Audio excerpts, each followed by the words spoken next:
सभी विद्यार्थियों को राकेश नुइया की तरफ से नमस्कार। आज हम राजस्थान और भारतीय इतिहास के अंदर एक बहुत महत्वपूर्ण टॉपिक के बारे में थोड़ी बात मैं आपको बताऊंगा। नाम आता है विद्यार्थियों ख्वाजा मोइनुद्दीन चिश्ती।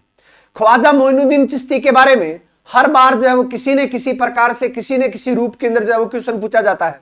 आज मैं आपको एक जो है वो छोटा सा एक ऐसे वीडियो के माध्यम से बताऊंगा ख्वाजा मोइनुद्दीन है वो चिश्ती के बारे में। किसके बारे में बात करेंगे? हम बात करेंगे ख्वाजा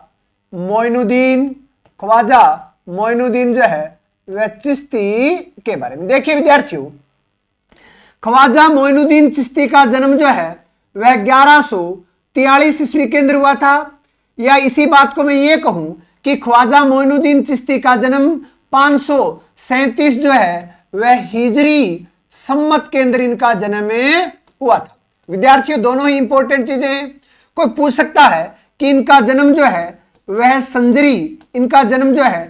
संजरी या कह सकते हैं सिस्तान के अंदर इनका जन्म हुआ, या जो है वो कई बार लिखा आता है कि ईरान के एक शहर, ईरान के एक जो है वह शहर या एक स्थान जो है वह इस्फहाक के अंदर इनका जन्म हुआ था। यानी ईरान के जो है वह इस्फहाक के अंदर इनका जन्म हुआ था।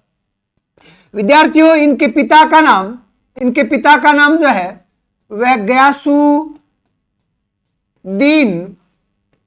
अहमद था। इनकी माता का नाम जो है वह बीवी मनहूर था। क्या नाम था? बीवी मनहूर था। विद्यार्थियों, ख्वाजा मोइनुद्दीन चिश्ती के जो गुरु थे, ये बहुत बार क्वेश्चन पूछा जाता है, इनके गुरु थे, उनका नाम था उस्मान हारूनी। क्या नाम था? उस्मान हारूनी। विद्यार्थियों, यहीं से यानी एक और क्वेश्चन पूछा जाता है कि ख्वाजा मोइनुद्दीन चिश्ती जो थे वह मोहम्मद गोरी की सेना के साथ में भारत आए थे। यानी मोहम्मद गोरी की सेना के साथ भारत आए थे। कब आए थे? 1192 ईस्वी के अंदर भारत आए थे। यानी उसी समय कहा जाता है कि उन्होंने अपनी जो खानका स्थापित की वह कहां पर स्थापित की? अजमेर के अंदर स्थापित की। खानका का मतलब होता है विद्यार्थियों कि जहां पर जो है वह चिश्ती सूफी, कौन से चिश्ती जो सूफी होते हैं, अपना जो है वह निवास स्थान बनाते हैं। यानी उसे क्या कहा जाता है कि उसे खानका कहा जाता है। और जब ये अजमेर के अंदर आए उसी समय जो है वह चौहानों का एक शासक था और इसका नाम था कि पृथ्वीराज चौहान। कौन था? पृथ्वीराज चौहान, या पृथ्वीराज चौहान को ही हम कई बार कहते हैं पृथ्वीराज वो तृतीय के शासनकाल के अंदर अजमेर आया था और मोहम्मद गोरी की सेना के साथ में भारत आया था। विद्यार्थियों, ख्वाजा मोइनुद्दीन चिश्ती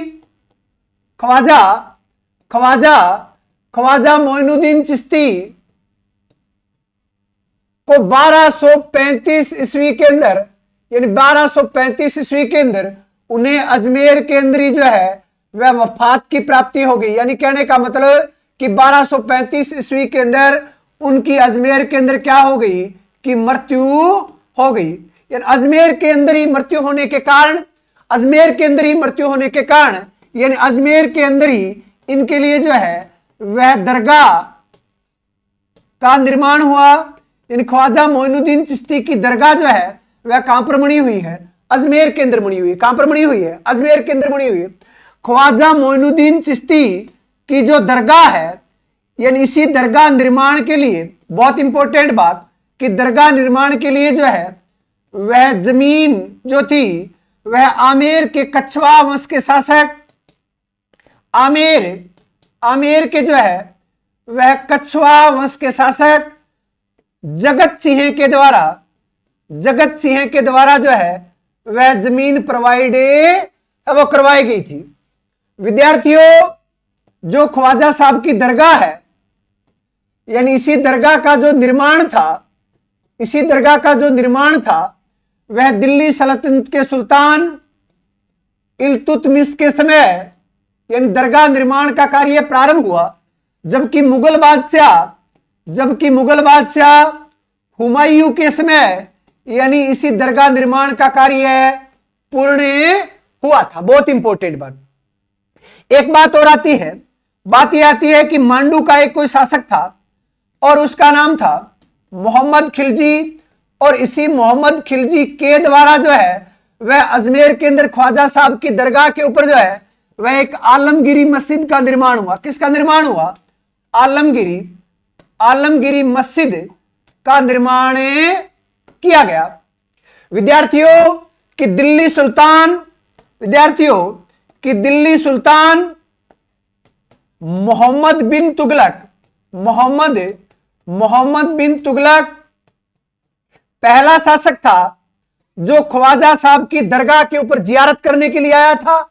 जबकि आपने कभी पढ़ा होगा कि मुगल बादशाह जो अकबर था वह भी 14 बार जो है वह ख्वाजा साहब की दरगाह पर जियारत करने के लिए आया था। विद्यार्थियों, ख्वाजा साहब की दरगाह के ऊपर यानी इस्लामिक महीने रज्जब के अंदर प्रत्येक वर्ष से क्या बढ़ता है कि एक उर्स बढ़ता है। यानी विद्यार्थियों क्या बढ़ता है कि एक जो है वह मेला भरता है, और ये जो मेला भरता है यह 1 रज्जब से लेकर के और 6 रज्जब के बीच में बढ़ता है।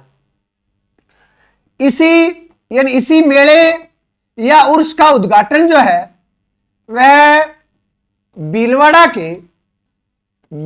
के गोरी वंश के जो लोग हैं वह इस उर्स का उद्घाटन वो करते हैं। क्या करते हैं कि इस उर्स का उद्घाटन करते हैं।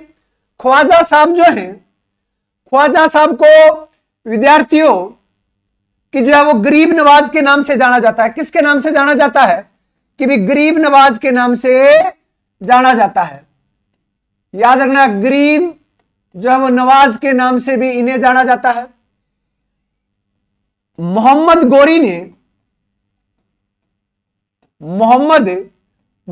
गोरी के द्वारा जो है वह ख्वाजा साहब को एक उपाधि दी गई थी, और वह उपाधि थी